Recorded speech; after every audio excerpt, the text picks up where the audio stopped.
Olá pessoal, bom dia! Sejam todos bem-vindos a mais um webinar organizado pelo WTC Business Club.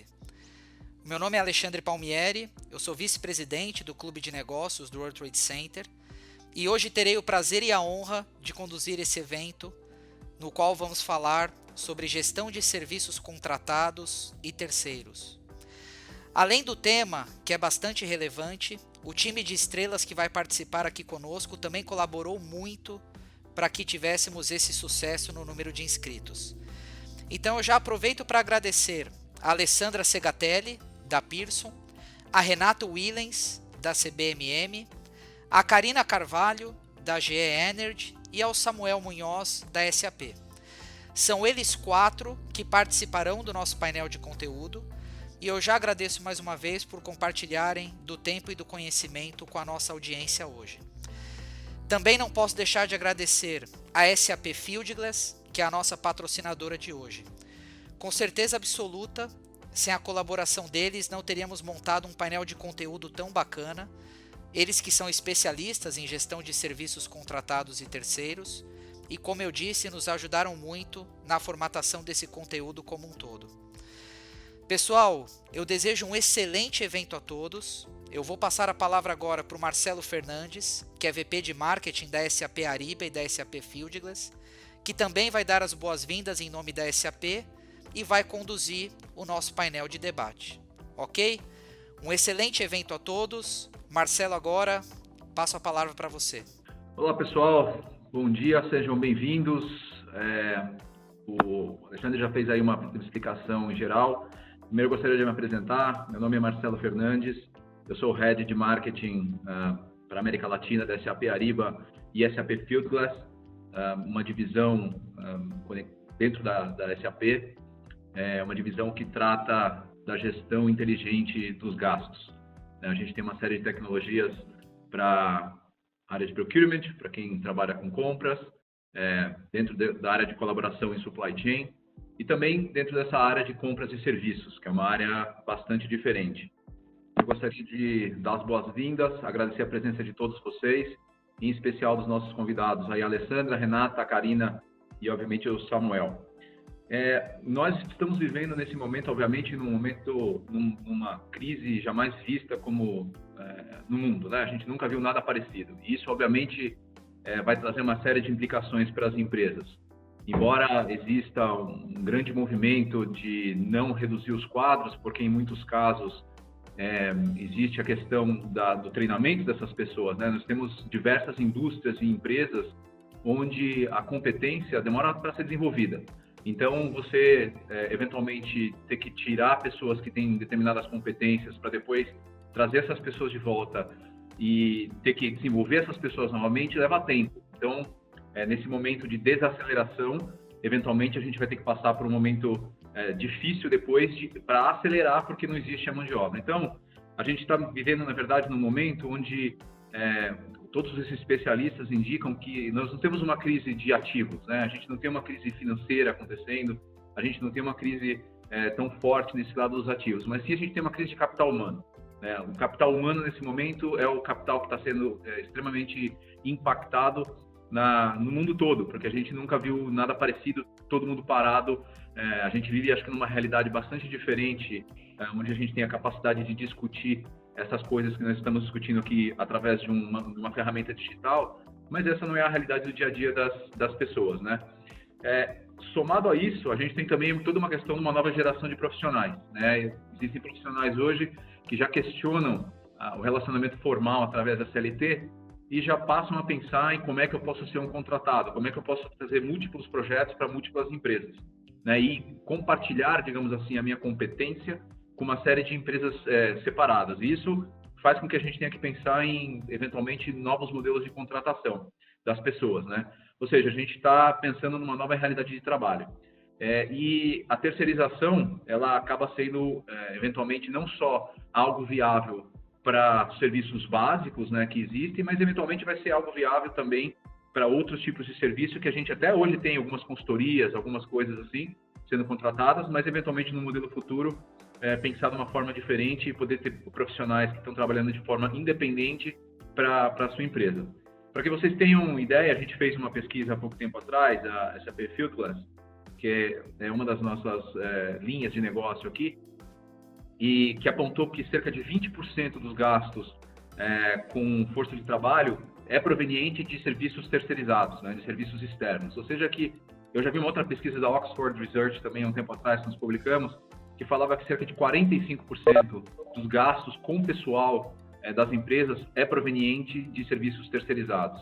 Ou seja, que são números expressivos e relevantes, e a gente tem uma maneira de medir isso e acompanhar isso, acaba sendo bastante importante. Ou seja, avaliar os serviços prestados da maneira correta, de maneira formal, registrada, é bastante importante também, né? Outro ponto que tem sido levantado também, eu sou membro também do Comitê de Anticorrupção do Pacto Global das Nações Unidas, a parte do Brasil, a Rede Brasil, né? E dentro das discussões que acontecem lá, uma das principais preocupações que existem hoje, obviamente, é a questão da corrupção, não só, obviamente, nos serviços de empresas privadas, que acontece num grau muito menor, mas na relação público-privada, né? A relação público-privada, nesse momento, e uma série de empresas prestam serviços para essas empresas públicas, ela acaba sendo uma questão bastante relevante, como sempre foi. Mas no momento onde o governo não precisa de nenhuma licitação para você contratar alguma coisa, isso passa a ser maior. Então, como uma empresa privada, que eventualmente presta serviço para um ente público, posso também me proteger através do registro correto de tudo que é feito, né? Através de ter transparência nas informações que eu estou prestando, para que não haja nenhum tipo de dúvida. E isso não só na relação privada para o público, mas entre empresas privadas também. Como eu garanto que o que eu estou fornecendo ou que eu estou comprando está exatamente alinhado com as condições que de fato que me foram vendidas, né? Ou que eu comprei. Porque contratar um serviço é muito diferente de contratar um produto, obviamente, né? Quando a gente faz um processo de procurement para um produto, o produto é um tempo de entrega, o produto tem determinadas qualidades, você recebe assim ou não. O serviço, ele já depende de um fator humano. E esse fator humano, ele de alguma forma precisa ser acompanhado e medido de forma precisa, e para isso a gente tem maneiras de fazer isso, né? Também existe toda uma questão de mudança de legislação, né? A gente até viu recentemente aí, eu até esqueci de comentar isso, a gente viu recentemente a CGU lançou um manual de melhores práticas para a relação público-privada nesse momento de não necessidade de licitação pública, e isso acaba sendo um fator relevante também para esse trabalho, né?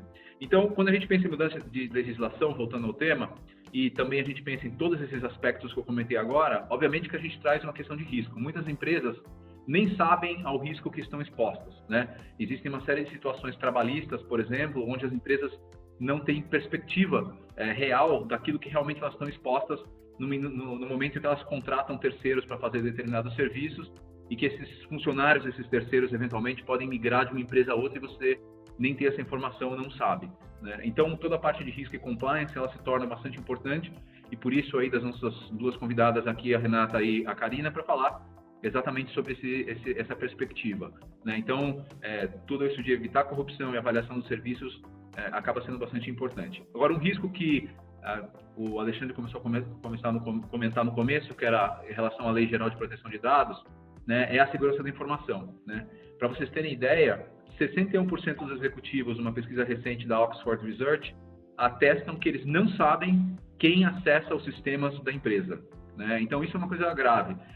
Você ter controle de quem é que está acessando os sistemas da sua empresa, quem é que tem acesso ao quê, é uma coisa extremamente relevante, e, por incrível que pareça, nem todas as empresas têm essa disponibilidade para fazer essa medição e para fazer esse acompanhamento disso. E aí você tem toda uma quantidade de tecnologias para você conseguir manter isso funcionando. Então, essa é a introdução que eu gostaria de fazer, antes de convidar aqui as nossas palestrantes e o nosso debatedor também, o Samuel, primeiramente, a gente apresentá-los um por um, a gente falar um pouco da realidade das empresas deles de maneira geral, para a gente contextualizar um pouco o tamanho das empresas que eles trabalham e para a gente ter um pouco da ideia do desafio que cada um dos participantes aqui tem. E também eu já gostaria de trazer uma primeira pergunta para a gente abrir o debate dentro desse contexto, que foi a primeira pergunta do quiz, na verdade, né? Que quem é que toma conta de todas essas situações dentro da empresa. Quem é o dono disso? Então, eu vou convidar agora para a gente começar o debate a Alessandra, aí depois a gente pode trazer diretamente a Renata, a Karina e, por último, o Samuel, para a gente fazer essa primeira rodada e essa primeira avaliação, essa primeira percepção que todo mundo tem sobre o assunto. Vamos lá, Alessandra? Vamos. Obrigada, bom dia a todos. Obrigada pelo convite, é uma honra poder fazer parte desse grupo. Eu trabalho em uma empresa multinacional britânica.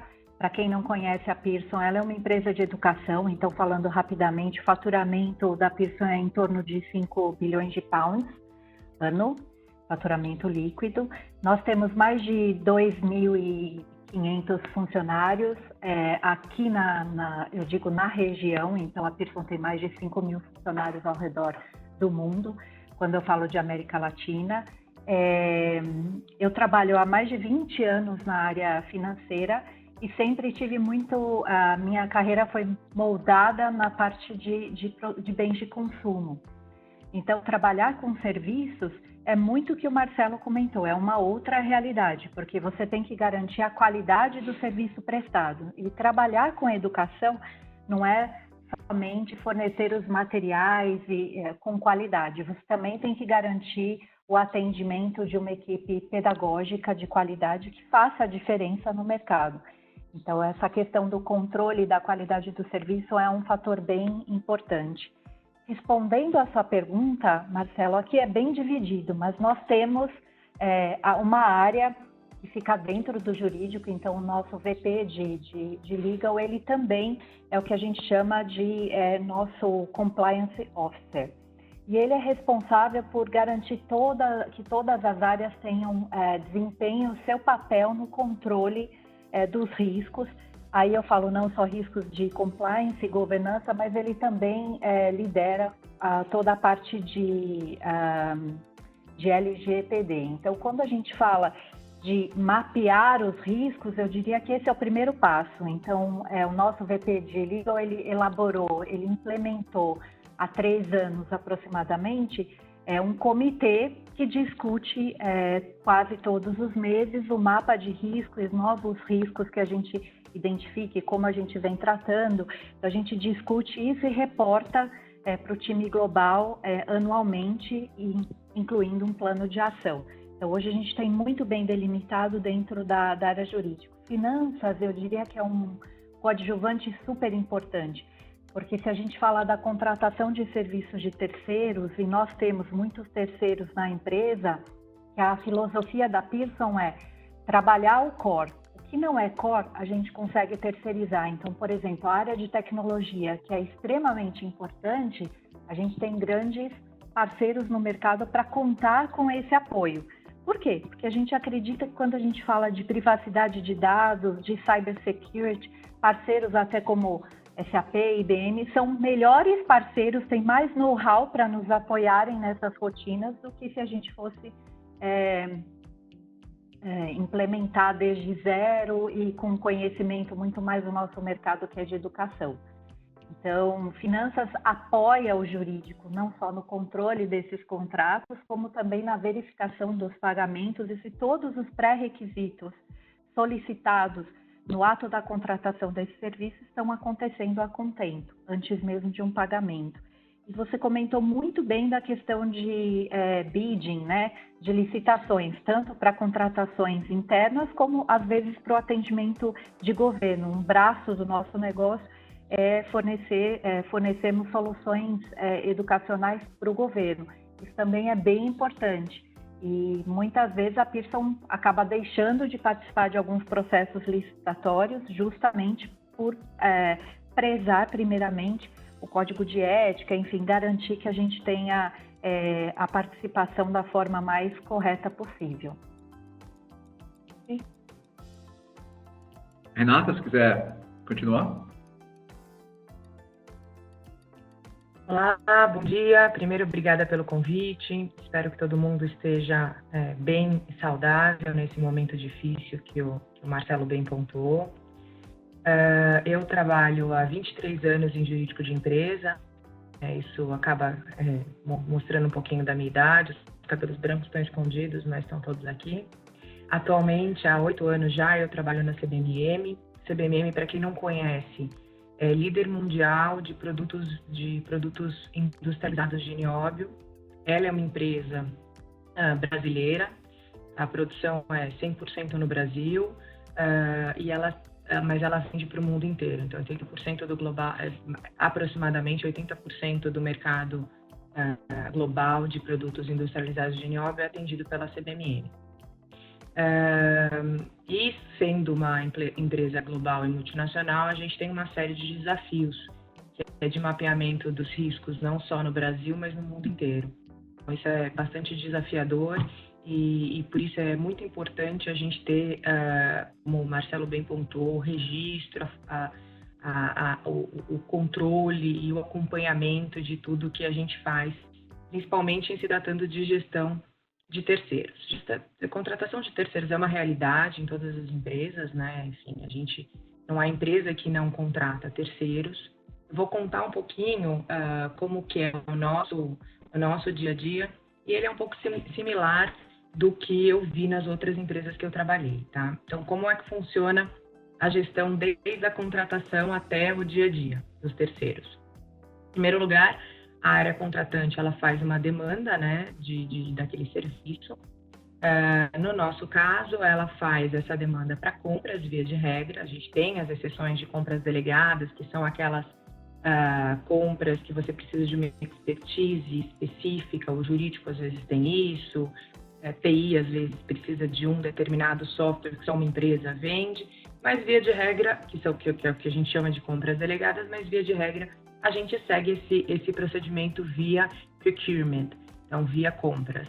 Então, a partir do momento em que é feita a análise e escolhido um fornecedor de bens ou de serviços, a gente passa para uma segunda fase, que é uma fase de compliance, de análise de compliance, né? Que na nossa empresa, a gente divide os prestadores de serviço em baixo e alto risco. Há outras empresas que dividem entre baixo, médio e alto risco. Mas a gente preferiu, esse médio é sempre os outros, a gente preferiu deixar ele de lado. Então, a gente divide entre baixo e alto risco, faz a análise de compliance, dando tudo certo com a análise de compliance, passa efetivamente para a contratação. E aí o jurídico tem um papel importante em apoio na formalização daquela contratação. Uma vez contratado, então tudo certo no âmbito jurídico, tudo certo no âmbito de compliance, retorna à área demandante e aí tem o dia a dia. Para mim é tão importante, e o processo inicial de contratação é você escolher bem o seu parceiro, você escolher parceiros que tenham afinidade, que tenham os mesmos valores que você, que tenham o mesmo DNA que você. É tão importante essa primeira fase, como a segunda fase, que é a fase de monitoramento, é a fase de acompanhamento, é a fase em que você, de fato, vai fazer as medições e vai fazer a avaliação daquele trabalho contratado. Então, acho que a gente tem que estar atento, né? Nós que trabalhamos em empresas, via de regra, empresas globais, ou mesmo empresas brasileiras, a gente tem que ter todo o processo, de certa forma, mapeado. Então, alguns pontos que eu gostaria de elencar aqui, e depois eu fico, obviamente, à disposição para esclarecer melhor esse procedimento. Mas alguns pontos que eu gostaria de fazer. O primeiro ponto é o seguinte: todos esses steps de contratação de um terceiro e de gestão de um terceiro têm que ser mapeados. Tem que ter política, tem que ter procedimento. Então, esse eu acho que o primeiro ponto, né? Então, do início ao fim, você precisa ter, de fato, um procedimento e um processo que abarque essa vida do terceiro dentro da vida da sua empresa. O segundo ponto é que a nossa realidade, eu tenho visto isso em diversas empresas, é que todos esses processos e procedimentos, eles estão cada vez mais integrados via sistema. Então, é praticamente impossível fazer isso manualmente. Então, quanto mais os sistemas estiverem integrados, quanto mais esses steps estiverem parametrizados dentro de um sistema que se conversa, mais fácil a vida, no sentido de monitorar e ter real dimensão de tudo que está acontecendo na sua empresa. E por que isso acontece, né? A gente está falando de uma realidade que no Brasil a gente tem aproximadamente 800 mil normas vigentes. A gente tem uma realidade que são editadas aproximadamente 700 normas por dia útil. Então, acompanhar toda essa realidade é realmente um trabalho hercúleo. Isso porque a gente está falando só de Brasil, a gente tem que pensar mundo também. A gente tem uma série de legislações aqui que já foram pontuadas. A LGPD, que tem a sua vigência adiada, depois volta a vigência anterior. A gente tem toda essa questão da LGPD. Então, a nossa decisão é: vamos seguir a LGPD, independentemente da decisão a respeito da vacatio legis, a gente vai implementar e pronto, porque é importante.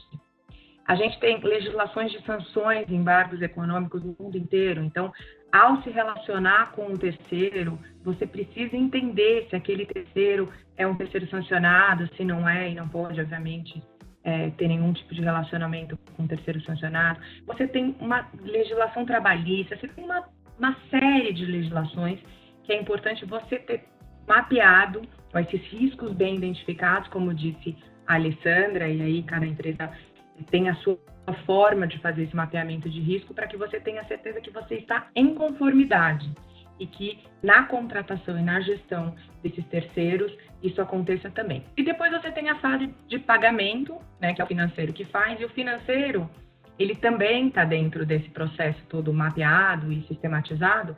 E o que ele vai fazer? Ele vai fazer um check, ele vai verificar: tem a análise de compliance? Deu ok? Tem contrato? Deu tudo certo? Tem o gestor do contrato, que no nosso caso a gente tem muito a área demandante, ela é responsável por acompanhar aquele contrato a vida inteira. Então, a área contratante, a área demandante, deu ok para tudo que foi realizado. Então, só quando esses checks, né, esses box, eles são preenchidos, é que realmente o pagamento ele é feito e também está integrado via sistema. Então, a realidade é que hoje, para a gente ter uma completa identificação do que está acontecendo com o terceiro dentro da vida da empresa, a gente faz isso cada vez mais de forma informatizada, sistematizada, tomando cuidado, desde a contratação, quem é que a gente está contratando, até o pagamento, se a gente está pagando efetivamente por aquele serviço que foi prestado. Essa é um pouquinho que é as principais ideias a respeito do tema que eu queria dividir com vocês. Obrigado, Karina. Olá, bom dia a todos. Bom, eu sou a Karina Carvalho, eu sou a Compliance Officer da GE Renewable Energy aqui na América Latina. Eu trabalho na GE há quase 10 anos, eu faço 10 anos de GE agora no final do ano. Eu entrei na GE no jurídico do corporativo e há 4 anos eu trabalho diretamente no negócio de renováveis, né? E quando eu entrei na GE, a GE ela tem vários negócios e muito diferentes. Então, a GE trabalha dentro da área de saúde, healthcare, fazendo vários equipamentos como tomografias, raio-x, tem a parte de aviação que faz os motores para aviação e faz também toda a manutenção de motores, já vê que são 2 negócios bem diferentes, e aí tem a parte de power e renováveis, né, energias renováveis, e a parte de gas power e a parte de power portfólio. Então, assim, a GE no mundo, ela tem aproximadamente 200 mil empregados, aqui na América Latina 14 mil empregados, Brasil 8 mil, sendo que de metade disso dentro das energias renováveis. Em energias renováveis a gente trabalha com a parte eólica, hidrelétrica, solar e também a parte da grid, né, a parte da transmissão de energia, também está dentro da área de energias renováveis. Então, se imaginem que a gente tem aqui um risco muito grande dentro do nosso negócio. A gente trabalha muito com os EPCs, né? Então, com as empresas de construção, a gente precisa estar muito atento quando a gente vai fazer parcerias, quando a gente vai contratar mão de obra terceirizada, né? Então, é um negócio bem complexo. E aí, para a pergunta do Marcelo de quem é o dono disso, como todo mundo já colocou, é uma pergunta um tanto quanto ampla. eu não acho que exista um dono. Acho que a Alessandra e a Renata já pontuaram muito bem de que cada área tem um papel dentro da contratação de terceiros, como a Renata colocou, na GE também, regra geral, quem é o dono, entre aspas, do contrato é o contratante. Então, é aquele que vai ter que fazer a gestão daquele contrato. Mas, muitas vezes, a gente faz uma contratação no momento em que a gente está apresentando um preço para um cliente e quem vai fazer o gerenciamento daquele contrato vai ser a área de operações, é o pessoal lá no final, lá no projeto, lá na nossa obra, que vai ter que fazer a parte operacional disso. Então, não dá para a gente dizer existe apenas um dono do processo, como existem vários que a gente chama de stakeholders, né, na GE, e que a gente também tem que tomar muito cuidado quando a gente faz todas essas contratações. GE é uma empresa americana, a gente tem que cumprir FCPA, a gente tem que cumprir várias regras globais, UK Bribery Act, a Lei Anticorrupção do Brasil. Então, a gente acaba tendo um risco maior, principalmente na área que a gente está trabalhando de projetos e obras, em que a gente tem muita interação com entes públicos. Também temos essa divisão, e eu concordo com a Renata, de que quando a gente coloca alto, médio e baixo, médio, fica naquela área cinzenta de que tá para cá, tá para lá. Então, a gente também trabalha com alto e baixo risco. Em alto risco, a gente também coloca muito os representantes comerciais. Então, para o ponto que o Marcelo levantou, que é bem importante nesse momento em que a gente está vivendo momentos diferentes no mundo, as empresas acabam falando, eu não posso mais contratar, eu estou com hiring freezing. Por exemplo, muitas empresas falam, no momento a gente não pode contratar, talvez a gente não esteja demitindo, mas a gente também não está contratando, mas a gente precisa continuar rodando o negócio. Então, a gente acaba trazendo outros terceiros, como representantes comerciais, distribuidores, para também fazer parte do nosso portfólio, e esses terceiros trazem um risco. Muitas vezes eles trabalham com clientes públicos, eles vão representar a nossa empresa perante clientes públicos. Então, a gente tem que realmente ter uma due diligence bem mais forte, muito mais estruturada, para a gente saber quem são esses terceiros que estão trabalhando conosco. Um ponto que eu acho que assim, todo mundo falou de LGPD, então eu vou deixar isso até para o Samuel poder comentar sobre o ponto de vista de infraestrutura, mas uma coisa que me veio à mente quando eu estava preparando para participar desse seminário é direitos humanos. Muitas vezes a gente fala de anticorrupção, a gente fala muito de responsabilidade civil, do Código Civil, responsabilidade subsidiária. Então, a gente precisa ter todos os controles, a gente precisa pedir folha de pagamento, fundo de garantia, INSS, tudo isso. E a gente acaba colocando a questão de direitos humanos meio que assim, é importante, mas isso está dentro de tudo. Então, é um foco, a GE dá um foco muito grande, principalmente porque a gente trabalha muito com obras, né? Então, a gente tem uma mão de obra terceirizada, que a gente leva para um parque eólico, que a gente leva para uma hidrelétrica, para fazer um serviço, e às vezes são lugares absolutamente remotos, em que a gente tem que tomar um cuidado muito maior, que a realidade cultural é diferente. Então, a gente tem que olhar com uma lupa isso. Às vezes, trazer estrangeiros sem um visto correto de trabalho pode gerar um grande problema. E tudo isso também está dentro da área de compliance. Cabe a gente, em compliance, junto com o jurídico, junto com o RH, fazermos essa gestão também, né? E a gente faz também junto com a área de segurança e medicina do trabalho, que a gente chama de EHS, né? Environment, Health and Safety. Outras empresas têm HSE, enfim, tem outras siglas. E por quê? Porque é importante que, no final das contas, é a reputação da empresa. Então, quando a gente fala, quando a gente vai contratar um terceiro, seja um terceiro que vai ficar dentro do meu escritório, seja um profissional da limpeza, seja um profissional da construção civil, em qualquer localidade, dentro do nosso próprio site ou um site de terceiros de um cliente, a gente tem que olhar muito para entender que não é só ali no começo da contratação que eu fiz uma bonita due diligence, fiz um plano de mitigação maravilhoso e aquilo, se eu não for conseguir olhar aquilo no dia a dia e ter também as pessoas da área de operações, as pessoas das áreas de finanças, olhando e trabalhando em conjunto com a gente em compliance, a gente também não vai acabar, a gente vai trazer um risco maior para a empresa e na hora que a gente tiver aí uma fiscalização, na hora que a gente se envolver num problema aí reputacional e sair na mídia, que a gente está pagando propina para alguém,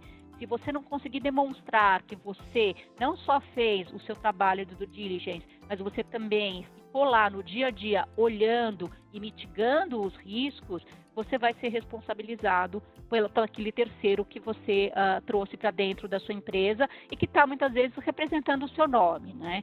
Seja como consorciado, seja como um despachante que vai liberar uma mercadoria da aduana ou vai resolver um problema tributário perante a Receita Federal, enfim, ele está representando a sua empresa, aquele logo da sua empresa, aquela tua marca e a responsabilidade no final do dia vai ser sua. Então essa seria um primeiro momento aqui, Marcelo. Obrigada. Legal, obrigado. Essa parte de direitos humanos que você comenta, acho que é muito importante, porque nesse momento específico acontece muitos temas de desvio de função, né? Porque está acontecendo muito essa coisa de o cara ter o termômetro, ter que medir, mas o cara não tem um EPI, não tem um profissional de saúde, e ele é um terceiro, e obviamente isso também cria um risco. Samuel, como é que é a sua introdução e como é que você vê todo esse aspecto aí também?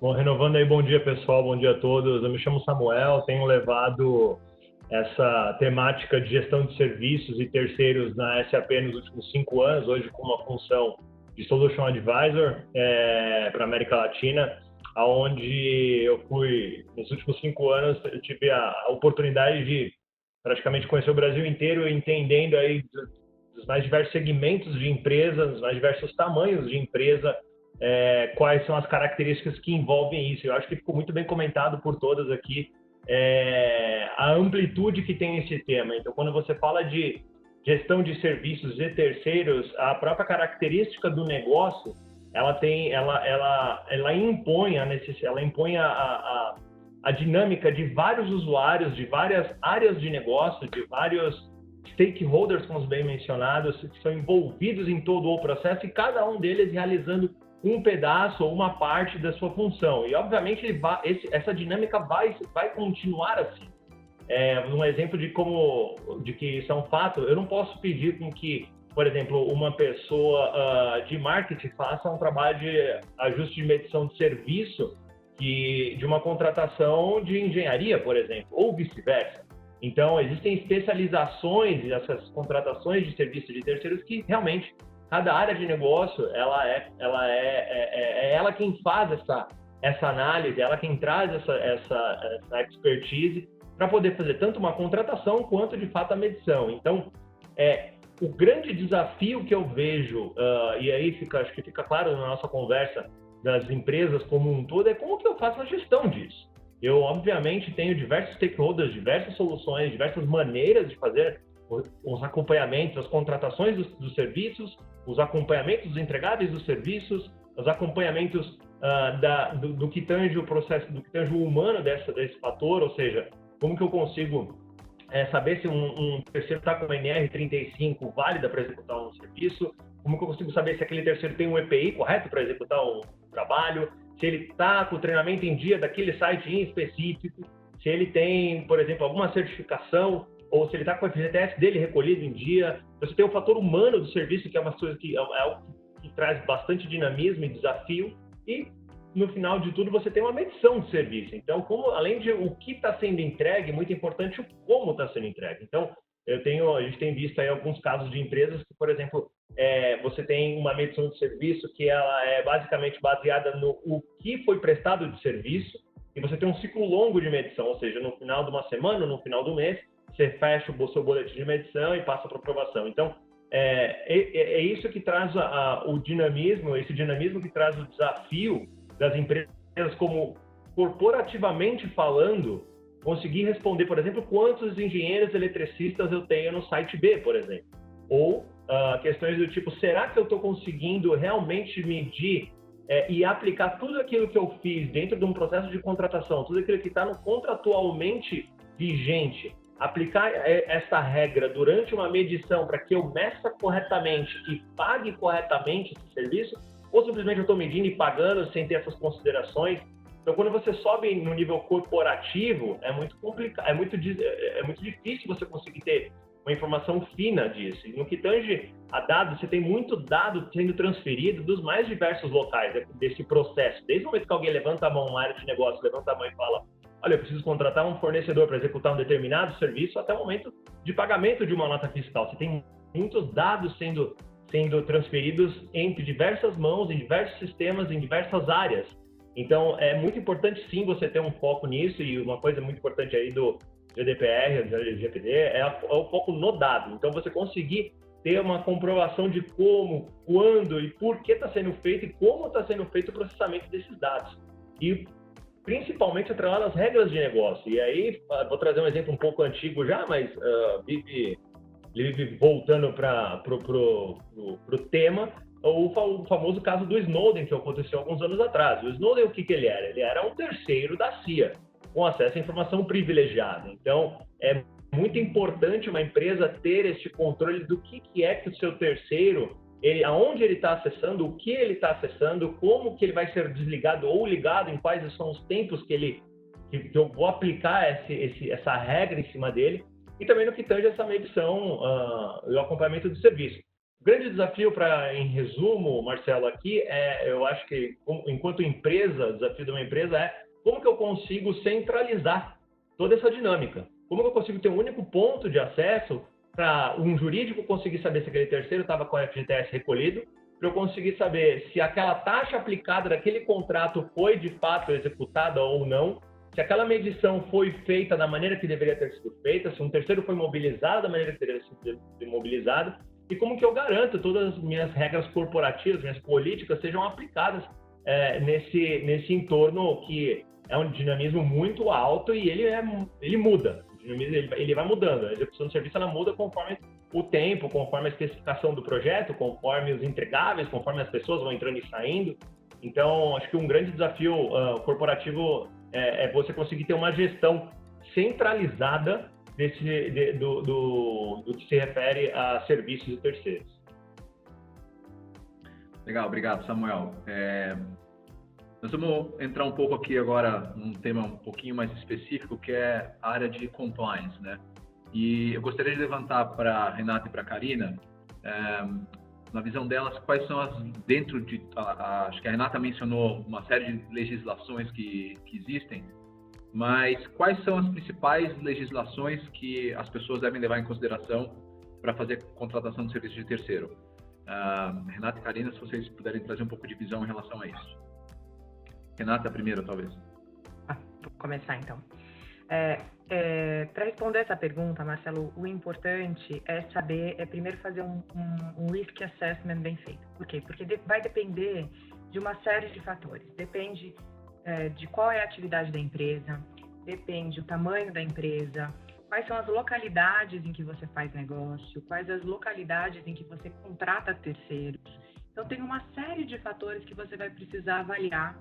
E isso, para os profissionais de compliance, isso é uma coisa que a primeira coisa que você faz é saber quais são os seus riscos. Você faz um risk assessment bem feito, faz um mapeamento dos seus principais para partir depois para medidas de mitigação, saber quais as legislações que você precisa cumprir e tudo mais, tá? Agora, existem algumas leis e essas leis elas são aplicáveis a todas as empresas quando você está falando em contratação de terceiros, tá? A primeira lei é a lei anticorrupção, né? A 12846 de 2013, que vem regulamentada pelo decreto 8420 de 2015. Por que essa lei é importante? Essa lei é importante porque ela trata, né, a lei anticorrupção, né, conhecida como lei anticorrupção. E uma coisa importante que tem nesse decreto é que ele fala que programas eficientes de compliance, e um programa eficiente de compliance, e até pode auxiliar em eventual mitigação se acontecer algum problema lá na frente da sua responsabilidade, ele tem que necessariamente contemplar due diligence de terceiro. Então, a due diligence de terceiro, que é um processo burocrático, é um processo, onde a gente reclama dele, porque demora, às vezes, um pouco para você fazer uma coisa bem feita, para você fazer toda uma checagem, ele é fundamental, ele está previsto em norma e, mesmo que não tivesse, é altamente recomendável que se faça esse processo. Então, comentei sobre a lei anticorrupção. LGPD, que a gente já tangenciou várias vezes. Todo mundo que lida com dados pessoais tem que estar muito atento à LGPD e tem que prestar muita atenção, porque é uma lei muito forte, é uma lei muito próxima à legislação europeia, que é uma legislação super de primeira linha. A nossa lei ela veio muito parecida com a legislação europeia. Então, tanto para as empresas que têm negócio lá fora, quanto para as empresas que são só brasileiras, prestem atenção na LGPD. E as que têm negócio lá fora, prestem atenção nas outras legislações similares. Trade Compliance, que é o que a gente fala das leis relacionadas a sanções e embargos. Cada vez mais força, cada vez mais importante ter screening tools que te identifica, que te mostra com quem você está fazendo o negócio. A melhor coisa do mundo, eu acho que a Karina pontuou bem, a tua reputação está em jogo. A lei anticorrupção e várias leis, elas prevêem responsabilidade objetiva do tomador de serviço, do contratante, pelos atos do contratado. Então ainda, puxa, mas eu fiz uma due diligence maravilhosa, o meu contrato tinha uma série de cláusulas dizendo que ele não podia descumprir aquela lei, ele descumpriu, você é responsável. Então, de novo, né, observem a lei e façam um monitoramento adequado, né? A Karina apontou um exemplo, que é um exemplo bacana, a gente viu recentemente, né, uma grande loja internacional que foi envolvida num escândalo de trabalho análogo ao escravo, né? Então, essas questões de monitoramento ao longo da cadeia são muito importantes, porque, de novo, tem que olhar, tem que fazer um contrato bem feito, tem que fazer uma due diligence bem feita, mas a sua reputação está em jogo, você é responsável pelos seus terceiros. Outras legislações que podem ser importantes a depender do seu negócio. Lavagem de dinheiro, se você está falando de sistema financeiro, se você é uma empresa que presta serviços financeiros. Conflict Minerals, que é uma legislação para quando você compra dentro da sua cadeia, e quem tem Health, Security, Environmental, áreas fortes, como é o nosso caso, você tem que checar e você tem que responder aos seus clientes também, se você compra algum produto, dentro daquela lista prevista lá no Conflict Minerals. Então, você tem uma série de legislações, você tem uma quantidade muito grande de legislação que são aplicáveis e você precisa fazer o risk assessment. O que vale para uma empresa não vale para todas. Tem algumas coisas que são comuns, mas vai haver especificidades na sua indústria, no seu negócio, e é importante que você saiba quais são essas especificidades. Primeiro, para você cumprir, estar sempre em conformidade, e segundo, para você mitigar bem os seus riscos. Antes da Karina responder aqui, eu vou fazer uma pergunta aqui, que na verdade está sendo perguntada pelo pessoal no chat. São duas coisas, na verdade. Você acha que nesse contexto as pessoas que contratam serviços devem até chegar a entrevistar os prestadores de serviço também durante o processo de contratação? E o segundo ponto é como classificar o risco dessa contratação de um terceiro em alto, médio e baixo? Que tipos de critérios devem ser levados em consideração? Obrigada pela pergunta. Em primeiro lugar, de novo, cada empresa tem o seu estilo. Eu vou contar um pouquinho o que está na nossa política, né? Na nossa política, a gente coloca como alto risco determinadas atividades que, pela sua própria atividades que, por exemplo, uma atividade de despachante. Por que a gente coloca essa atividade como de alto risco? Porque vai ter contato com a autoridade pública, vai ter um contato constante com o funcionário público. Então, já é uma atividade, não é que há nada de errado na atividade, não é esse o mindset, mas é uma atividade que, pela sua sensibilidade, pela sua natureza, ela expõe mais a riscos. Representação comercial, distribuidor. Então, tem uma série de atividades aí que a gente mapeia. Por exemplo, obras, quando você contrata empresas para realização de obras, você tem uma série de questões, você tem alojamento, você tem um monte de coisa que pode dar errado. O advogado vai sempre olhar o que pode dar errado, ao contrário daquela música do Titãs. Então, quando a gente faz essa análise, a gente coloca esses fornecedores de serviço como de alto risco por conta da sua natureza, por conta de interação com o funcionário público e tudo mais. E os demais, residual no nosso caso, são os de baixo risco. E aí, já pulando para a segunda pergunta, nós fazemos um processo, o processo de due diligence, ele contempla uma análise, uma fase de perguntas. Então, obviamente que a gente não faz isso, pelo menos na área de compliance, a gente não faz uma entrevista pessoal e com o prestador de serviço, mas tem um formulário que ele tem que preencher. Então, como é que funciona? O terceiro contratado, que ele responde um formulário com uma série de perguntas que visam entender um pouquinho mais quem ele é, e a área demandante, no nosso caso, preenche outro formulário. Como você chegou a esse terceiro? Quem indicou esse terceiro? Por que você está escolhendo esse terceiro? Então, tem uma série de perguntas. Com base nessa entrevista, que é uma entrevista através de formulário, não é uma entrevista pessoal, a gente passa por uma segunda fase, que é análise de processo, análise de mídia, análise de reputação daquele terceiro. Então, tem empresas que são especializadas, contrata uma que faz a análise da vida daquele terceiro. Com base nessas informações, nessa entrevista que a gente fez de forma não pessoal e com base no que saiu da análise reputacional, a gente faz a nossa análise e ou recomenda a contratação ou não e recomenda as medidas mitigatórias. Então, é mais ou menos assim que funciona o processo na maioria das empresas e é o nosso caso. Ok, Karina, as legislações e também pode fazer considerações sobre esse ponto também importante. Com relação às legislações, eu acho que a Renata já pontuou bastante, e até interessante que você colocou da questão dos minerals, Renata, porque muitas vezes a gente fica tão focado em anticorrupção, e acaba esquecendo das leis de meio ambiente, né? E que também vão levar multas, vão levar responsabilização, enfim. Quando a gente fala da legislação, então eu não vou voltar a todas as legislações, porque a Renata já pontuou, que a gente fala assim, responsabilidade civil, né, que está no Código Civil brasileiro, falando da realidade no Brasil.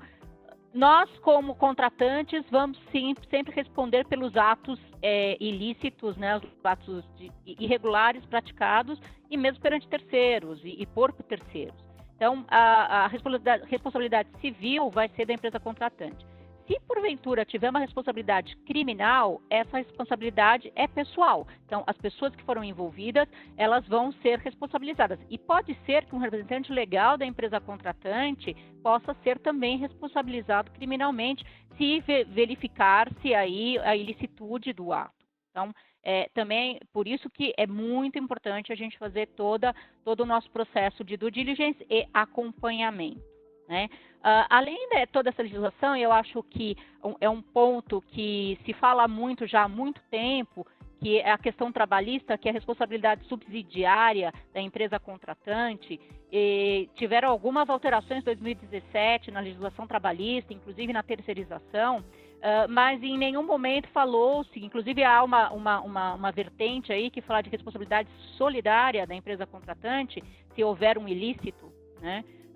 Mas, enfim, a questão é o que a gente pode fazer para a gente, pelo menos, mitigar e conseguir demonstrar para uma autoridade, para um juiz, que a gente tomou todas as providências. Então, a gente vai buscar, sim, a gente vai pegar as informações a respeito daquela empresa contratada, e aí a gente entra no nosso super risco LGPD, ou seja, eu vou pedir informações pessoais. Então, eu vou pedir a folha de pagamento, eu vou pedir o salário daquele empregado, eu vou pedir o cartão de ponto. E aí, o que eu faço com isso? Eu tenho que ter uma excelente gestão de toda essa documentação, porque eu tenho dados pessoais e, às vezes, até dados sensíveis, porque dependendo do tipo de trabalho que você vai fazer, então, quer dizer, eu trabalho com construção eólica, eu tenho um trabalho de alto risco.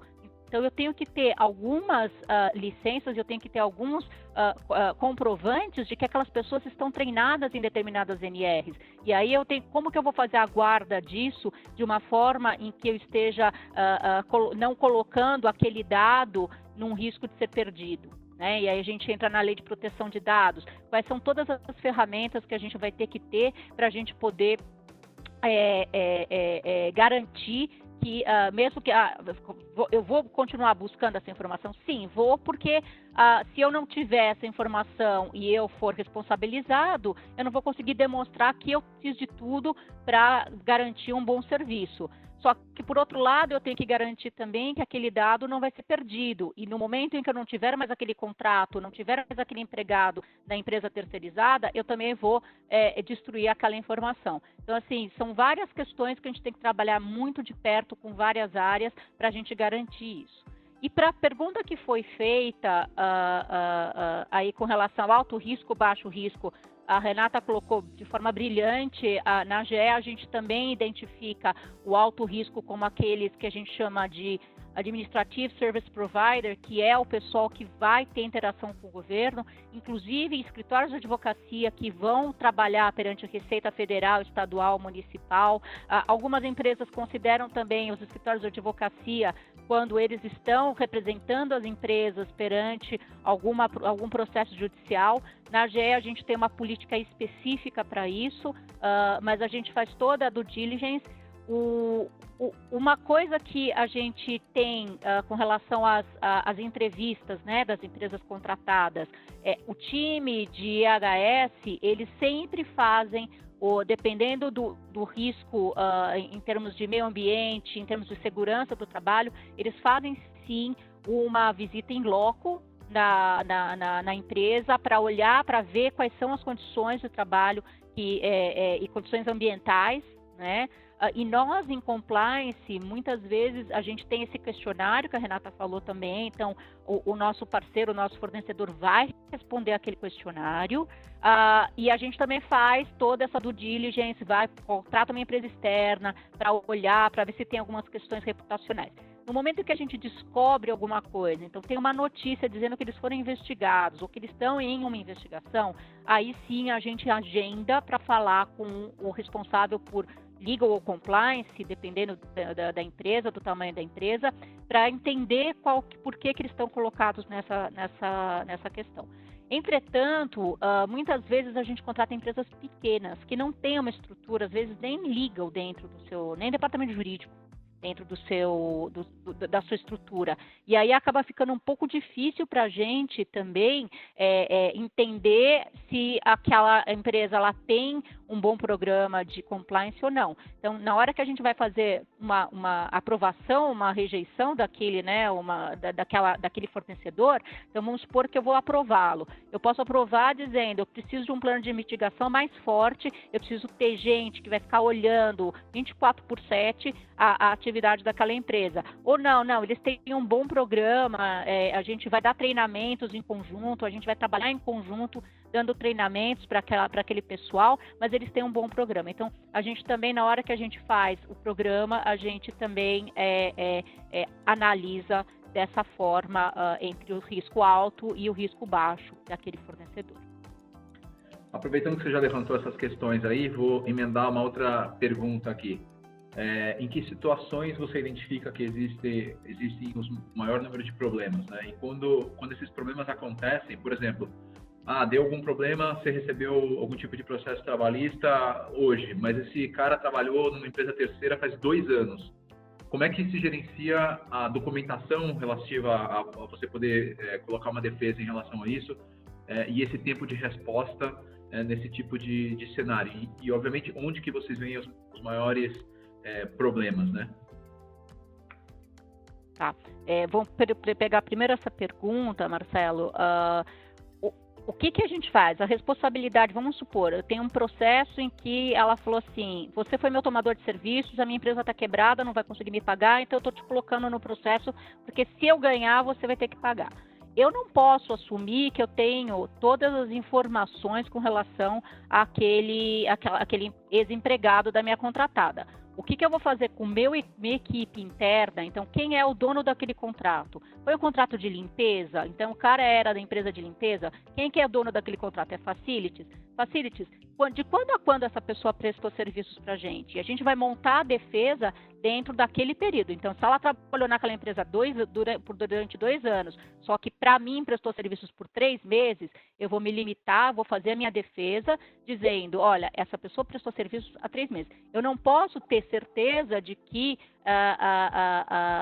o que ele está dizendo é verdade. O que eu tenho certeza é que eu fiz toda a minha a obtenção de documentação e a empresa que é empregadora dele está aqui, me disse que está tudo pago direitinho. Então, eu tenho por certo que aquilo está sempre sendo pago de forma correta. Então, essa seria a minha defesa. A outra pergunta de quais são os maiores riscos? Eu volto, eu acho que depende muito do tipo de contrato. Então, até a Renata colocou isso muito bem, que a gente trabalha com vários tipos de fornecedores diferentes. Então, eu trabalho com uma empresa de limpeza que vai vir aqui fazer uma limpeza no meu escritório, que é um risco baixo, em que eu vou ter uma questão aí de risco de talvez uma ação trabalhista pedindo horas extras, como eu tenho o cara que está lá na obra, num lugar absolutamente remoto, em que eu não sei nem quais são as condições de alojamento dele. Se ele tem um alojamento que está dentro dos padrões de direitos humanos, né, dentro dos padrões, ou se ele está dormindo no chão, um colchão de palha, ou se ele tem água potável para tomar. Então, aí a gente trabalha em conjunto com o time de HS para a gente fazer sempre uma avaliação. E aí eu acho importante, que eu acabei não colocando antes, que é quando a gente vai fazer o contrato, e o contrato que está no papel é muito bonito, mas a gente tem que olhar a realidade, é também tomar muito cuidado para a gente sempre colocar que a gente tem um direito de auditoria, um direito de avaliação daquele fornecedor. Por quê? Muitas vezes a gente fala assim, olha, você está no contrato, tá, mas o contrato é um papel. Se eu não fizer a minha diligência e eu não demonstrar que eu estou tomando conta daquele prestador de serviços, eu também serei responsabilizado.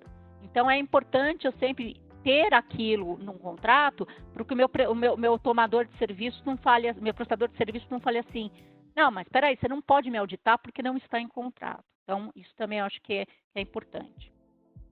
Legal. Renata, como é que você vê essa questão aí rapidamente? Tá. Rapidamente, eu acho que a gente pode dividir os problemas que podem acontecer em 4 grupos, né? O primeiro grupo é falha na contratação. Contratei errado, contratei um prestador de serviço ineficiente ou que tem algum problema. Eu acho que esse é o primeiro aspecto. E por isso que o processo de contratação, a do diligence, é tão importante. Então, por exemplo, você contrata para fazer uma obra um terceiro que já teve problema de ação civil pública em razão de trabalho análogo a escravo, que não fornecia alojamento adequado e tudo mais. Então, esse é o primeiro aspecto. Cuidado na contratação, porque se você não contratar direito, você vai ter problema. Segundo, gestão ineficiente do terceiro. Então, como a Karina bem apontou, você contratou direito, seu contrato é perfeito, mas você não monitorou, não supervisionou esse terceiro. Pode eventualmente ter um problema sério com isso. Terceiro, grupo de problemas. Você começou falando sobre isso, falha relacionada à segurança da informação. Terceiro, ele entra na empresa, ele precisa cumprir todos os protocolos de segurança de informação. E você precisa ter um cuidado adicional com aquele terceiro. Ele vai acessar documento confidencial da empresa e você tem que ter o track de tudo que acontece dentro da empresa antes e depois de LGPD. Porque antes de LGPD, você tinha segredo industrial, você tinha uma série de outras informações que você queria proteger. Depois de LGPD, você ainda tem a questão da legislação dos dados pessoais. E por último, acho que é um ponto que a gente não comentou e por isso que eu queria focar, que é a questão da subcontratação. Quando você contrata um terceiro, passa por todo o procedimento de forma perfeita e ele subcontrata alguém que você não sabe quem foi, a chance disso dar errado ela é muito grande. Então, prestem atenção não só na contratação, mas também na subcontratação e estipulem regras muito similares para os subcontratados, porque é outro grande foco de problema que acontece com frequência. Acho que, em linhas gerais, são esses os principais problemas. Legal. E Samuel, a palavra aqui da vez foi rastreabilidade, saber o que está acontecendo. Como é que a tecnologia ajuda nisso? Com certeza a tecnologia ajuda nisso. Tanto a Renata quanto a Karina comentando sobre os desafios, me vieram alguns exemplos na mente. Eu conheci algumas empresas, trazendo 2 exemplos. Teve uma empresa que teve um terceiro que trabalhava nela durante alguns anos, numa área específica, e aquele contrato daquele terceiro com aquele fornecedor acabou, esse terceiro foi desligado, entre aspas, e o fato da empresa ter dificuldade em gerenciar ou ter a rastreabilidade do dia a dia de serviço permitiu com que aquele terceiro em específico ele retornasse à planta que ele trabalhava durante 6 meses. Ele conseguiu, para quê? Para imprimir um jornal do bairro e para almoçar no refeitório. Ele tinha um acesso físico, ele tinha um acesso lógico, o pessoal conhecia ele. Pode soar estranho um pouco, mas nesse cenário em específico dessa empresa isso acabou ocorrendo. Você tem outros cenários de outras empresas, aí tangindo no que se refere à subcontratação, como mencionado, de uma montadora que alguns anos atrás sofreu aí uma ação do Ministério Público porque não conseguiu, teve um quarteirizado, vamos chamar assim, que faleceu num canteiro de obra e a empresa não conseguiu responder aonde é que estava aquele quarteirizado, se ele tinha sido contratado ou não, de base de qual contrato que ele era, que empresa que ele prestava serviço, se ele tinha os EPIs corretos, ele estava executando o trabalho corretamente ou não. Então, obviamente que é um caso lamentável, mas a tecnologia está aqui para poder ajudar as empresas a conseguir ter essa rastreabilidade. E aonde que é o maior desafio? É no dia a dia da operação, é no dia a dia da execução do serviço, na área de negócio, porque o demandante, como vocês mencionaram, é quem é o responsável, o gestor do contrato que é responsável por aquele contrato, por aquela execução do serviço. Como cada gestor de contrato tem isso é individual, cada gestor ele vai ter uma maneira de fazer o seu acompanhamento. Ele vai ter uma maneira de medir, ele obviamente deveria seguir uma diretriz corporativa para fazer esse acompanhamento, mas muitas das vezes ele acaba tendo ali o dia a dia dele sendo impactado e ele tendo as ações conforme ele entende que são as melhores. E muitas vezes olhando do ponto de vista corporativo, é difícil você manter um grau de rastreabilidade do que está acontecendo. Então, a gente está falando muitas vezes aí do dado que está sendo trafegado. Então, o dado é uma coisa, como que eu consigo... E você tem uma problemática maior ainda. Uma outra coisa que a gente consegue, tecnologicamente falando, ajudar. Além de ter, obviamente, tudo registrado num único local, de fácil acesso, ou seja, eu consegui receber um processo, um polo trabalhista do CPF 336, por exemplo, que é o meu. Eu consegui, com 3 cliques, rastrear todo o que tange este CPF dentro dos diversos contratos que esse funcionário passou, das diversas áreas, dos diversos momentos que ele executou, acessou planta, saiu, quais são os dados que tem em cima dele, ou quais são os documentos que foram coletados, ou qual foi o serviço que foi prestado. Além desse desafio que é centralizar e unificar num único ponto de acesso de informação, eu consegui transformar o dado em informação. Eu consegui pegar e analisar isso para conseguir equalizar os serviços. Eu consegui classificar corretamente se aqueles prestadores ou aqueles fornecedores de serviço têm a qualidade desejável. Eu consegui muitas vezes reaproveitar isso numa contratação posteriormente, e ao invés de eu levar ciclos longos de análise. Então, a tecnologia ela consegue trazer essa flexibilidade para todas as áreas atuarem da maneira que elas devem atuar, mas usando uma única solução, um único ponto de informação. E isso eu consegui extrair, desses dados, eu consegui extrair relatórios e informações que me ajudem a melhorar a eficiência da gestão no dia a dia do processo. Então, acho que vale sim, ficou muito claro aqui no comentário hoje que você tem diversas implicações no que se refere aos riscos dos tipos de contratações, dos problemas, e tem um último que eu não comentei, que acho que me vem à mente agora, é a questão do tempo de resposta. Muitas das vezes a empresa ela tem essas informações para poder responder se aquele terceiro estava ou não mobilizado corretamente, ou se ele estava com acesso correto ou não, mas muitas vezes você tem um prazo para poder responder isso. E coletar essas informações em diversas áreas, através de diversos sistemas, acaba sendo também um desafio bastante importante, que a tecnologia está aqui para ajudá-los. A tecnologia, hoje a gente tem você tem questões da LGPD. Então, por exemplo, quando a gente fala de GDPR, você tem a questão, poxa, tem que ter o foco no dado. Eu consegui ter uma ferramenta que seja holística para gerenciar todos os perfis que estão associados com as tarefas que estão associadas. Eu consegui ter transparência de como a empresa manuseia o dado. Como bem mencionado aí pela Karina, você tem dados que são sensíveis, são dados e informações pessoais. Como eu preciso ter uma transparência corporativa para notificar e para conseguir extrair da maneira correta aquela informação. Eu ter todo esse gerenciamento, esse armazenamento, a tecnologia está aqui para ajudar. E a tecnologia também ajuda nas questões, por exemplo, de inteligência artificial, machine learning, conseguir fazer as áreas se conectarem de uma maneira mais rápida para poder consumir e gerar informações que tragam resultados positivos para a operação. Porque no final do dia, toda essa problemática que a gente está falando, a empresa contrata serviço terceiro para quê? Ela contrata serviço terceiro para garantir escalabilidade, para poder aumentar a capacidade de atuação dela ou reduzir de acordo com a demanda. E a gente está vivendo hoje num momento que você tem uma estabilidade dessas demandas. Há empresas que são mais impactadas, outras menos impactadas. Tem empresas que aumentaram bastante seu capital, tem empresas que reduziram bastante seu capital. Então, como que uma empresa, no final do dia, as empresas terceirizam para ganhar agilidade. Só que não pode perder no ponto de vista de compliance, não pode perder no ponto de vista de custo, não pode perder em diversos outros pontos de vista. Então, a tecnologia, sim, com certeza está aqui para ajudar com que as empresas sejam ágeis e consigam atender as demandas de acordo com que elas surjam, sem perder compliance, ou seja, garantindo compliance e garantindo eficiência. Legal, obrigado. Pessoal, a gente está com uma série de perguntas aqui no chat sobre risco, mas em função do tempo vai ser difícil a gente endereçar todas.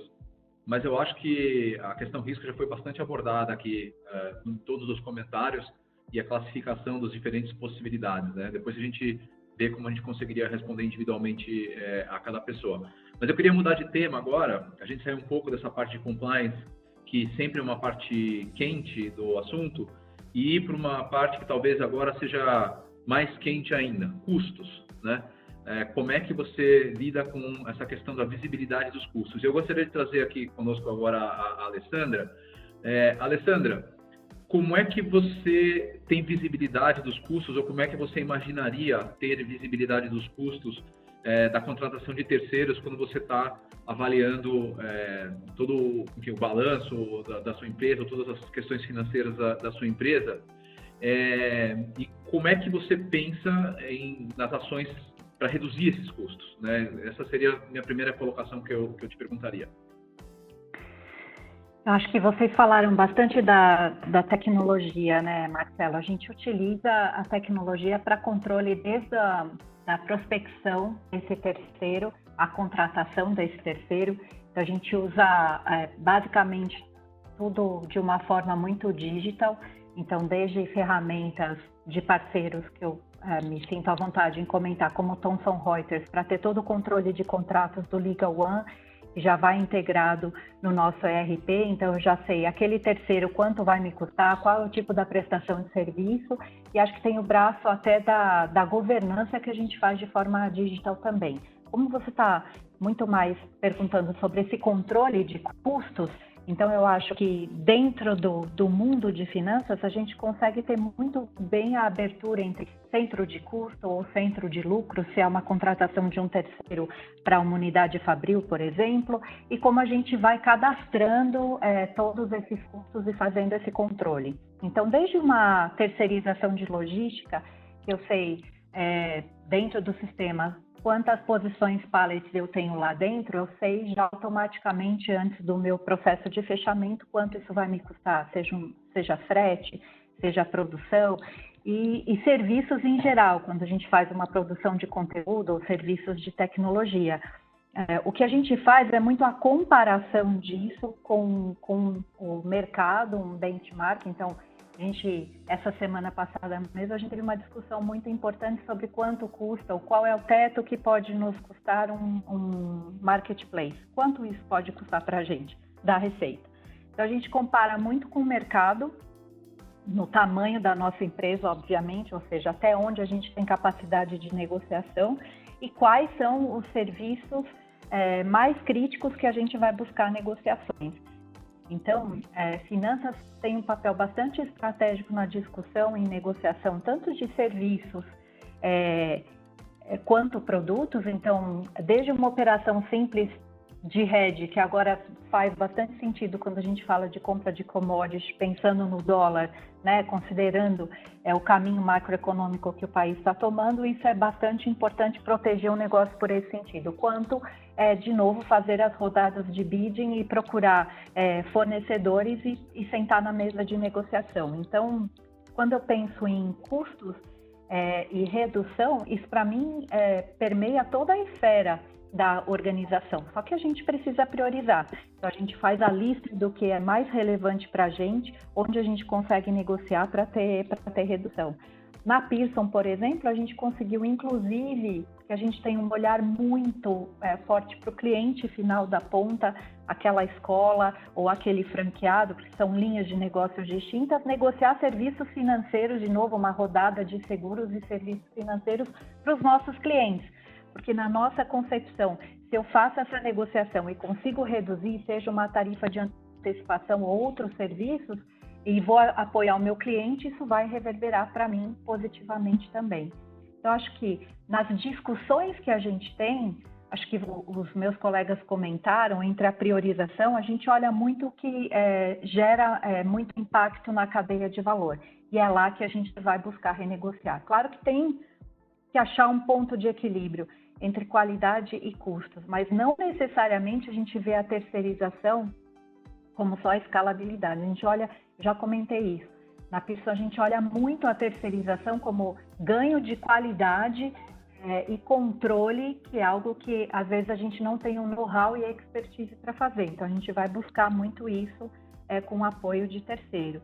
E, finalmente, a gente tem esse processo de governança. Então, acho que o Samuel colocou bastante a questão do acesso, por exemplo, só que com controles de SOX que a gente faz em finanças trimestrais, a gente consegue mensurar desde acesso ao arquivamento, ou seja, o histórico de tudo que está acontecendo. Então, quando a gente precisa apoiar o jurídico numa discussão, mesmo que seja de custos, uma negociação, ou mesmo um ponto de processos, sejam eles trabalhistas ou tributários, a gente tem toda uma rastreabilidade. Dados na companhia custam e a gente procura em finanças mensurar quanto custa essa geração de dados. Então, até mesmo para informações gerenciais, para finalizar minha parte, não me estender muito, eu controlo inclusive as informações que eu libero. Então, na Pearson eu não libero um P&L, um DRE, ou mesmo o Daily Sales, via Excel ou via e-mail. Eu uso ferramentas já, como eu utilizo o Tableau, porque eu tenho acesso, eu sei quem acessou o quê, quando, quem deu um forward dessa informação para quem. Isso dentro de finanças é muito importante. Quando a gente fala de discussão de dados, discussão do resultado da companhia e negociação de custos, eu também preciso controlar para quem eu libero isso e o que o meu colaborador está fazendo com essa informação. E agora, o tempo me tira o sono, mas, Alessandra, o que te tira o sono? Duas vertentes hoje. A questão da empregabilidade, como a gente consegue garantir a sustentação do negócio nesse momento, porque vai passar, mas a gente não tem exatamente uma visibilidade de quanto tempo. Então, alguns economistas falam que a economia vai voltar numa curva em V, outros em U. Delfim Neto mesmo colocou ontem que ele acha que não vai ser dessa forma. Então, eu me preocupo muito com a sustentabilidade do negócio e mão de obra dentro do setor de serviços é o que custa mais. Então, hoje o que tira o meu sono e o do CEO é o que a gente continua a fazer, enfim, quais são as ações que a gente vem tomando e garante que vão ser efetivas para evitar o desemprego do time Pearson. Segundo ponto que me tira o sono é a macroeconomia, Marcelo. Então, é dólar, é a questão do quanto isso vai impactar nos nossos negócios e o desemprego, enfim, os indicadores macroeconômicos que vão impactar profundamente o setor de educação. Legal. Já vamos mudar um pouco de tema aqui para a qualidade do serviço, né? Você estava falando sobre pagamentos, etc. E obviamente que você muitas vezes recebe aí uma notinha para um invoice, uma nota fiscal para ser paga, né? Você recebe os milhares delas provavelmente, e muitas delas serão de serviços prestados, né? como é que você garante, antes de pagar, você que eu digo organização, que esse pagamento está sendo feito de acordo com o que de fato foi feito no contrato, foi contratado pela empresa? A gente consegue ter esse link do contrato assinado, né, com o que foi a ordem de serviço, que é similar a uma ordem de compra que a gente tem dentro do sistema, dentro do ERP, e a gente consegue fazer tudo isso online, essa comparação. O que a gente muitas vezes questiona, como a gente fala de serviços, e às vezes a gente está falando de quantidade de horas trabalhadas, ou outro indicador numérico que venha para a gente, é muito mais, às vezes, voltar para a área e fazer uma avaliação se a gente sente uma distorção. A gente consegue rapidamente, pelo ERP, monitorar qual é o histórico desse cliente, ou se é o primeiro pagamento, em geral, quais são as condições da contratação firmadas ali no documento, né, entre as partes. E aí, se a gente observa desvios, que esse é um dos trabalhos, eu acho que foi até a Renata que comentou que o financeiro ele tem aquela função de checagem mesmo entre o contrato, e ela tem toda a razão. A gente tem um checklist lá para fazer antes de liberar o pagamento. Se a gente observa algum desvio, a gente volta e pergunta e garante que aquilo está correto, enfim, antes de efetuar o pagamento. E para a mão de obra, que é bem importante, juntamente com a fatura, tem que acompanhar toda a parte trabalhista, enfim, garantindo que fez os recolhimentos das devidas guias e tudo mais. Que o E-Social hoje veio para facilitar, entre aspas, esse controle, mas a gente também tem como parte do checklist para ter certeza que aquele terceiro, enfim, vem cumprindo todas as obrigações aí previstas em lei.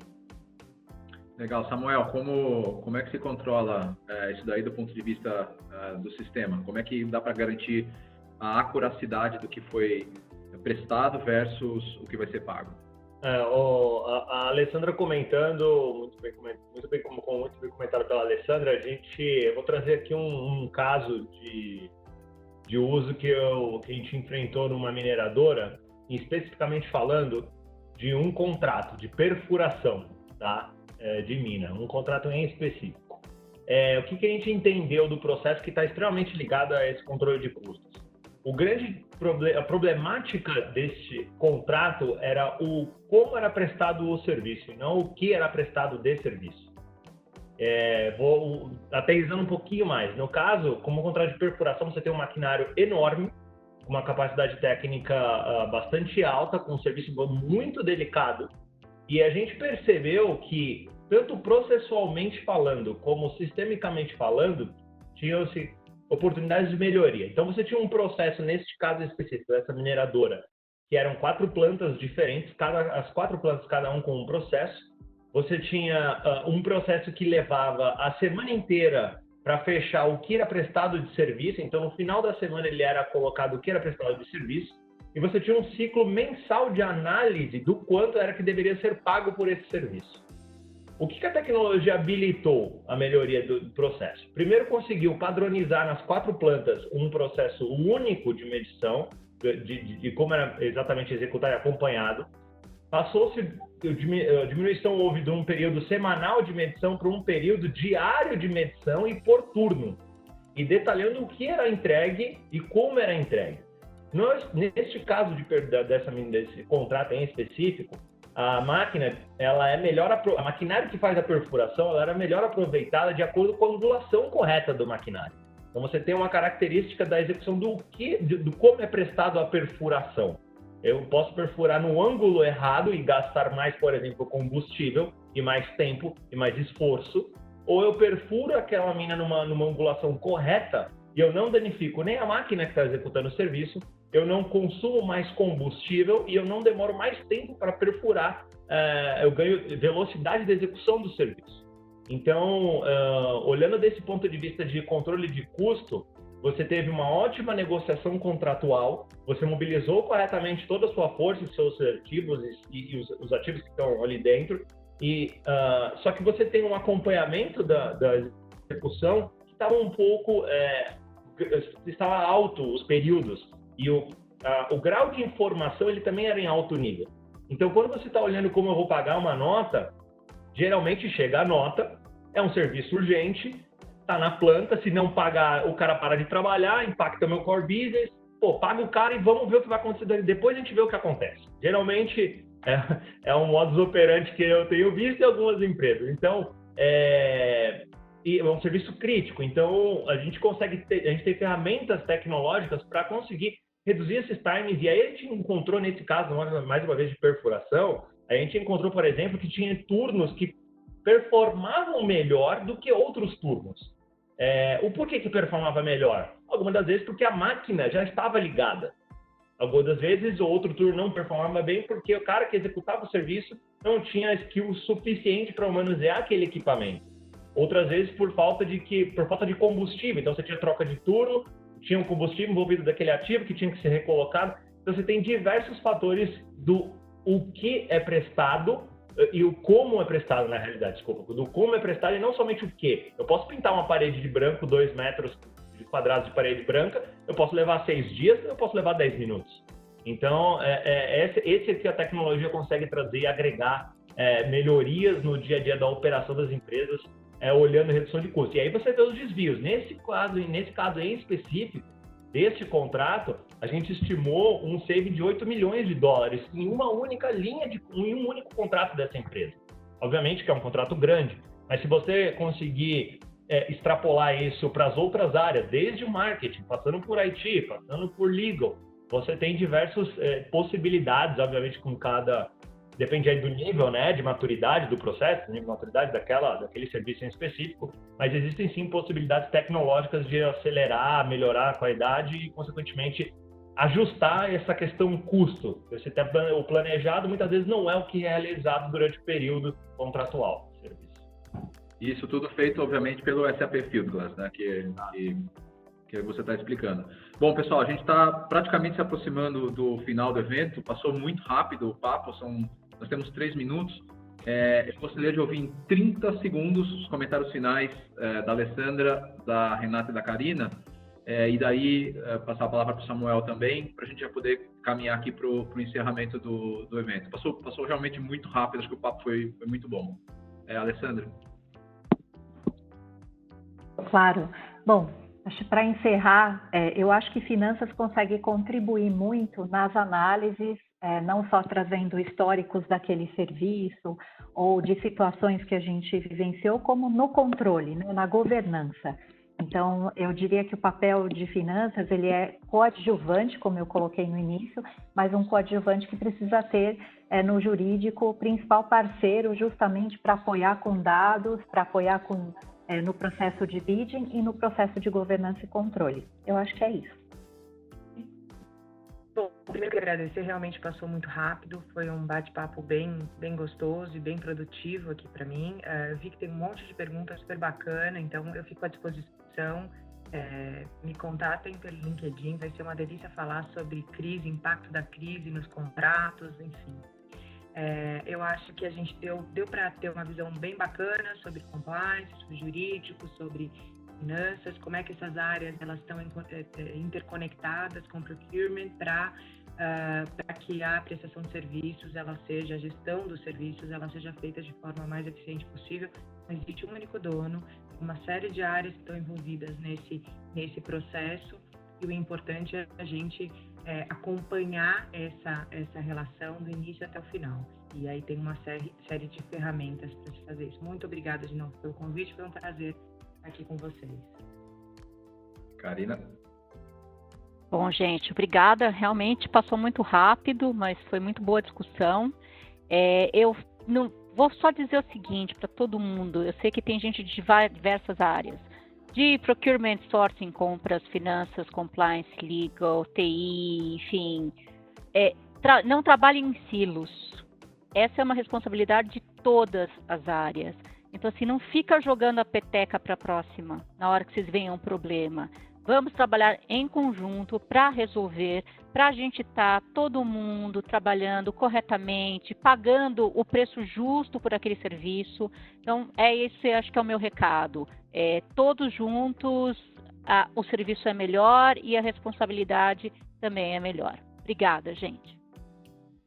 Legal, obrigado. E Samuel, para finalizar aí, como é que a tecnologia, o SAP Fieldglass, ajuda a costurar todas essas coisas que a gente comentou aqui? Bom, quando eu comecei a minha carreira, eu olhei as opções que eu tinha, falei, tecnologia, acho que vai longe. Esse negócio de tecnologia. E está indo, para todos nós, em todos os diversos sentidos, desde o ponto de vista pessoal, corporativo. A tecnologia, ela basicamente, ela vai permitir aqui que você consiga pesquisar rapidamente, analisar dados de uma maneira a transformar isso em informações, até muitas vezes preditivamente falando, né? Então você tem também tecnologicamente falando capacidades de conexão e integrações entre diversas plataformas para facilitar a maneira com que é trabalho, ou seja, criar uma melhor experiência para todos os seus usuários dentro da sua companhia. E a gente tem falado aí muito de Data Science, por exemplo. Então, Big Data é um assunto que está sendo falado há muito tempo, ou seja, nós temos tecnologias para fazer algo com isso, né? Armazenar e extrair insights úteis para o dia a dia de negócio. Hoje a Fieldglass, ela conta aí também com informações, com tecnologia como Machine Learning, por exemplo. Então, Machine Learning, você pode interpretar e analisar documentos diferentes, eliminando, por exemplo, a necessidade de uma intervenção humana, para poder analisar uma documentação e tomar uma ação de, por exemplo, um bloqueio de um acesso de um terceiro numa planta. Então, você consegue, através dessa tecnologia, trazer essa melhor gestão, utilizando Machine Learning, inteligência artificial, por exemplo. Então, a gente está melhorando o SAP Fieldglass bem. Tecnologia não é algo que está, no meu simples ponto de vista, nunca está 100% pronto. Ele está pronto, mas ele é evolutivo, isso que eu quero dizer.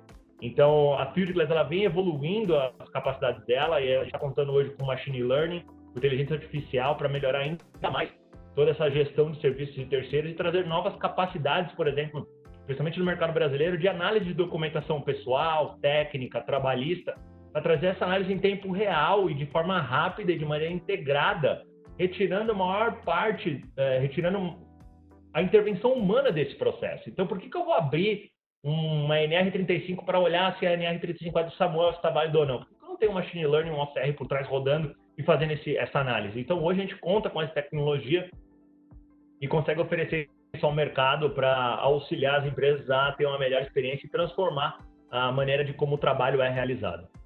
Marcelo? Legal, Samuel, em nome da SAP, da SAP Ariba, da SAP Fieldglass, eu gostaria de agradecer a presença de todos vocês. Acho que o debate foi extremamente rico e construtivo para todo mundo. E eu gostaria de devolver a palavra para o Alexandre para fazer as considerações finais aí. Nós estamos 3 minutinhos atrasados, né, Alexandre? Segundo, eu queria agradecer a oportunidade também, que eu não agradeci. Obrigado, pessoal. Pessoal, na verdade eu vou fazer o seguinte, né? Como todo mundo falou, o evento, quando é bom, passa rápido. Então, eu queria agradecer a todos os quase 200 presentes que a gente teve aqui. Como eu comentei, gente nos Estados Unidos e no México acompanhando vocês. Queria agradecer a Renata, a Karina, a Alessandra, o Samuel, pelo brilhante conteúdo, foi maravilhoso. E, de novo, quando é bom, passa rápido. E também queria agradecer ao Marcelo, que fez uma mediação brilhante. E eu queria devolver a bola para ele. Marcelo, para a gente fechar o evento com chave de ouro, queria te agradecer e pedir suas considerações finais. E dessa maneira a gente encerra o evento. Acho que você tem que falar também. Legal.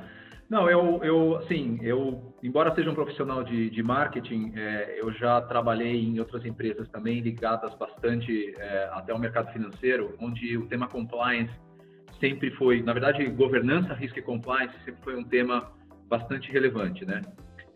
E embora pareça um tema muitas vezes, e ele às vezes é pesado, eu acho que em função da classificação de risco, em função de tudo que tem acontecido, até em relação à percepção do mundo, em relação ao Brasil, esse tema ele tem ficado cada vez mais importante, né? E a gente obviamente sabe que a área de serviços é uma área que tem essa exposição maior a que certas coisas aconteçam, ou certos desvios aconteçam dentro da execução dos serviços contratados. Então, hoje a gente contar com tecnologia que pode ajudar você a mapear isso, reduzir o risco das corporações criar acessos devidos, saber se as pessoas estão trabalhando com os determinados preceitos para que elas possam fazer o trabalho delas, com os equipamentos, etc., e garantir que isso esteja sistematizado, informado e rastreado, eu acho que se tornou quase que uma coisa mandatória para as empresas, né? Então, eu acho que tudo que foi exposto aqui corrobora exatamente essa visão e, mais uma vez, eu gostaria de agradecer a todos os palestrantes e agradecer a todos os participantes, principalmente por todos estarmos aqui até num dia de feriado, curtindo aqui esse tema bastante interessante para todo mundo, eu acho, né? Para todo mundo que está dentro de uma posição executiva dentro de uma empresa e tem responsabilidade pelos gastos e pela garantia da continuidade da empresa. É uma ótima maneira de começar a semana, né? Belíssimo conteúdo. Tchau, tchau, pessoal. Obrigado, Marcelo. Obrigado a todo mundo. Obrigado, WTC. Obrigado a todo mundo. Obrigada, gente. Até logo. Obrigado. Obrigada. Tchau, tchau. Obrigado, Samuel. Obrigado.